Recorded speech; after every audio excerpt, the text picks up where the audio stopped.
9 साल के बाद भारत का कोई विदेश मंत्री वहां पर गया है। 2015 में सुषमा स्वराज जी, लेट सुषमा स्वराज जी विदेश मंत्री थी, वो गई थी। और इंटरेस्टिंगली उस वक्त ये विदेश सचिव थे जयशंकर साहब, तो तब भी उस समिट में उनके साथ थे। आज विदेश मंत्री होकर के गए हैं, लेकिन उन्होंने पहले ही साफ कर दिया था ये कोई इंडिया पाकिस्तान के बीच की कोई बातचीत के लिए या ऐसी कोई बायलैटरल मीटिंग के लिए मैं नहीं जा रहा हूं, ना वहां ऐसा कुछ होगा। मतलब इंडिया पाकिस्तान के अलग से कोई मीटिंग हो, इसकी कोई गुंजाइश है नहीं वहां पर पे। लेकिन बस इतना है कि उनका स्वागत जरूर किया था शहबाज शरीफ ने।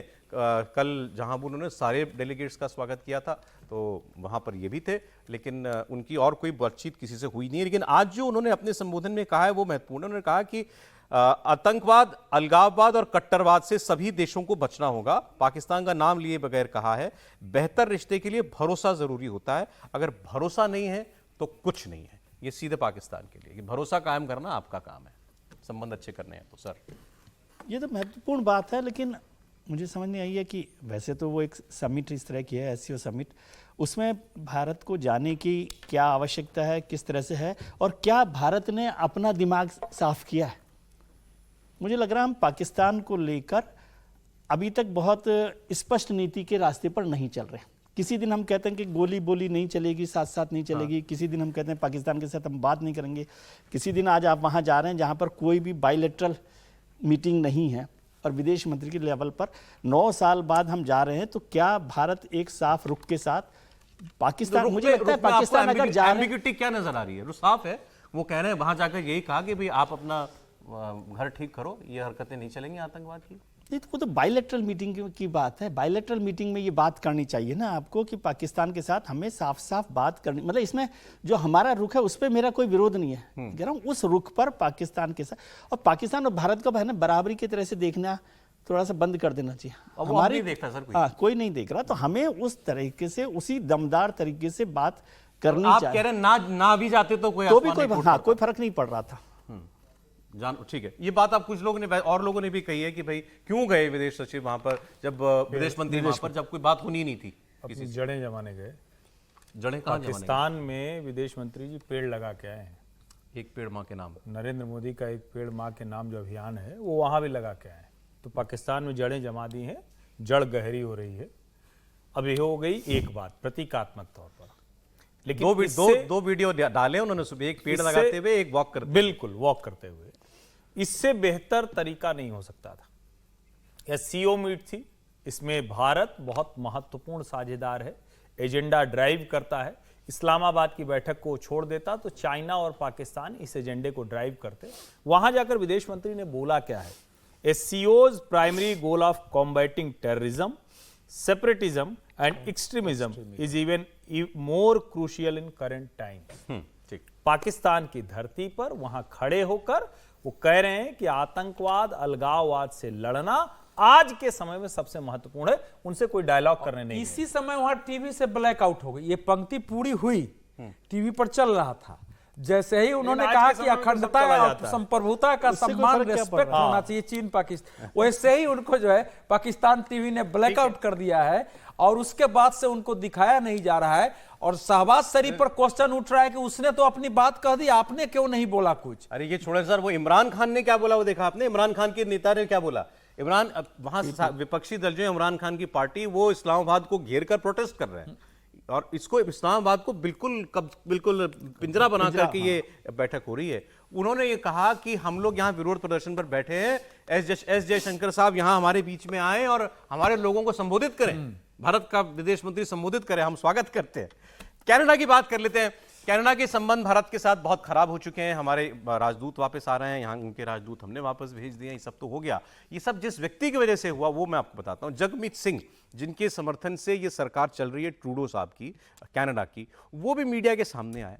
उनके क्योंकि ये अल्पमत की सरकार है ट्रूडो की, जगमीत सिंह की अलग पार्टी है, इनके सांसद उनको समर्थन देते हैं। इन्होंने मीडिया के सामने आकर के कहा कि भारत के सारे राजनयिकों के ऊपर सैंक्शंस लगाने चाहिए कनाडा की सरकार को। तो बाहर जो मंत्री, जो मीडिया, जो माफ कीजिएगा, लोग सामने थे, उन्होंने ही उनसे पूछ लिया कि आपको, ये है जगमीत सिंह, कि आपको मालूम है इसका असर कनाडा की इकोनॉमी पे क्या होगा? कनाडा की इकोनॉमी बर्बाद हो सकती है अगर ऐसा कोई कदम उठाया गया, क्योंकि फिर भारत रिटेलिएट करेगा। ये जगमीत सिंह ये बात सुनकर वहां से भाग खड़े हुए चले गए और पीछे से उनका मीडिया कहता रहा, जगमीत साहब ऐसे नहीं चलती, ऐसे नहीं होता काम, दो देशों के बीच में। आपको सुनाता हूं वो जो हिस्सा है बातचीत का।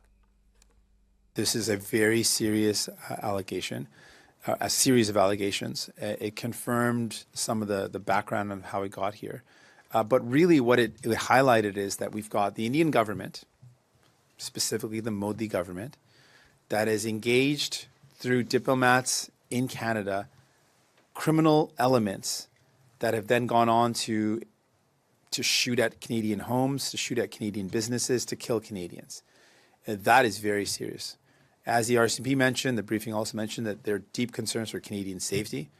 And that's why I really believe it is our responsibility. If we believe in protecting our country, I love this country, we need to do everything possible to keep people safe and to keep our democracy safe. And that's why I'm committed to the actions that I've laid out, additional steps to see what we can do to keep Canadians safe by having an emergency meeting of the Public Safety Committee, as well as making sure that we take steps to ban this extremist organization, the RSS, that comes from India, as well as making sure that we impose these severe sanctions on Indian diplomats. जो है वहां पर पत्रकारों ने इन्हीं को घेर लिया था। समीर जी, देखिए, अगर व्यापार की बात करें भारत और कनाडा के बीच में, तो 8 अरब डॉलर का व्यवसाय दोनों के बीच में होता है, भारत और उसके बीच में। और कनाडा के लोगों का भारत के अंदर पेंशन स्कीम में भी बहुत इन्वेस्टमेंट है। ऐसा कहा जाता है कि 55 लाख करोड़ रुपए का पैसा उन लोगों ने यहाँ पर लगा हुआ है। भारत के 2.5 लाख से ज्यादा स्टूडेंट्स वहाँ जाकर यूनिवर्सिटीज के अंदर पढ़ते हैं। ये जो फीस भरते हैं ये भी बहुत बड़ी कहा जाता है कि वहाँ के जो यूनिवर्सिटीज है भारत के स्टूडेंट्स की दम पर वहाँ सबसे ज्यादा चलती है।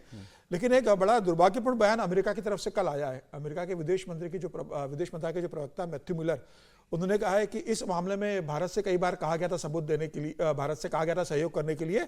भारत सरकार ने इस मामले में सहयोग नहीं कर रही है। हम चाहते हैं कि भारत इस मामले में सहयोग करे।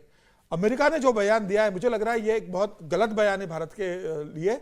भारत ने बार बार कहा है कि बिना किसी आधार के जिस तरीके से जस्टिन ट्रूडो भारत पर आरोप लगा रहे थे, और जब भी उन्हें सबूत मांगे गए तो उन्होंने कोई सबूत भारत सरकार को दिया नहीं।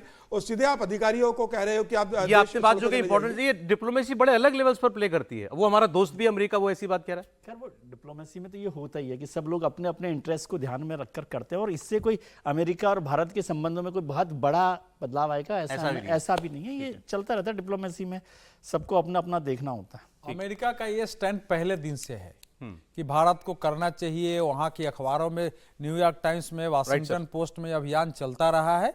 भारत अपने उस सब के बाद मोदी जी व्हाइट हाउस भी हुआ है। हाँ, व्हाइट हाउस भी हुआ है। के बीच में जो भी विदेश में भारत के खिलाफ करेगा वो डरा बैठा हुआ है, वो डरा बैठा हुआ है। कहीं निपट न जाए।